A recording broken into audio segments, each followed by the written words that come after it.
DBC নিউজের সংবাদ প্রচারের পর পুরোপুরি বদলে গেছে গাজীপুরে ভ্যান গাড়ির নিচে বসিয়ে আরবি পড়ানো ইব্রাহিমের মা নূরনাহার আক্তার রনির জীবন। 7 লাখ টাকায় দোকান দিয়ে ব্যবসা শুরু করেছেন এই নারী। আল্লাহ তোমার কাছে শুধু আমার এইটুকু চাওয়া, আল্লাহ তুমি আমার প্রতিষ্ঠান করার মতো তৌফিক দান করো। আল্লাহ আল্লাহ তুমি ছাড়া কেউ নাই, আল্লাহ তুমি রক্ষা করো। আল্লাহ তবে এত সফলতার মাঝেও কত টাকা সাহায্য পেয়েছেন তা জানাতে নারাজ নূরনাহার আক্তার রনি। 7 লাখ টাকা দিয়ে দোকান নিলেও 2 লাখ বকেয়া জানিয়ে আবারও সহযোগিতা চান তিনি। সেই সাথে একটি মাদ্রাসা করতে তার পাশে সকলকে দাঁড়ানোর আহ্বান জানান এই নারী। এই দোকানটা করতে ইন টোটালে 7 লাখ টাকা খরচ হয়েছে, তার মধ্যে 2 লাখ টাকা আমি ঋণ আছি। আল্লাহ তুমি কবুল করো। আল্লাহ আমি যেন একটা মাদ্রাসা প্রতিষ্ঠান করতে পারি, আমার ছেলে মেয়ে যেন শিক্ষক ওইখানে দাঁড়াইতে পারে। আল্লাহ তুমি আমার ছেলে মেয়েকে কবুল করো। আল্লাহ ডিবিসি নিউজের প্রতি এলাকার মানুষ সবাই কৃতজ্ঞতা প্রকাশ করছে,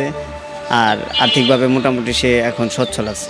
নতুন দোকান দিছে, এই দোকানে আপাতত আমার রাখছে পুরি, সিঙ্গারা, আলুর সব, বেগুনি, পাশাপাশি সমোসা আছে। আগে বেনে দোকান দিছে, এটা তার ঝামেলা হইতো, একসময় বসতে পারতো একসময় বসতে পারতো না, মানুষ ডিস্টার্ব করতো।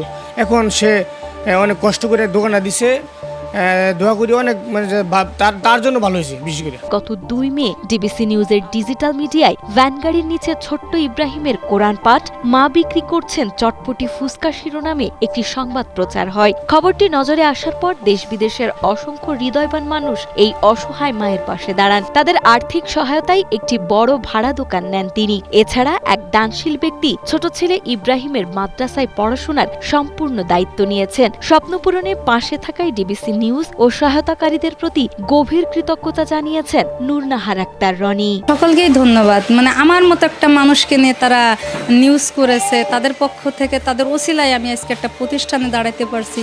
তাহলে তাদের জন্য আমার মন থেকে, মানে মনের কোথা থেকে যে দোয়াটা, আমি এটা বলে বোঝাইতে পারবো না।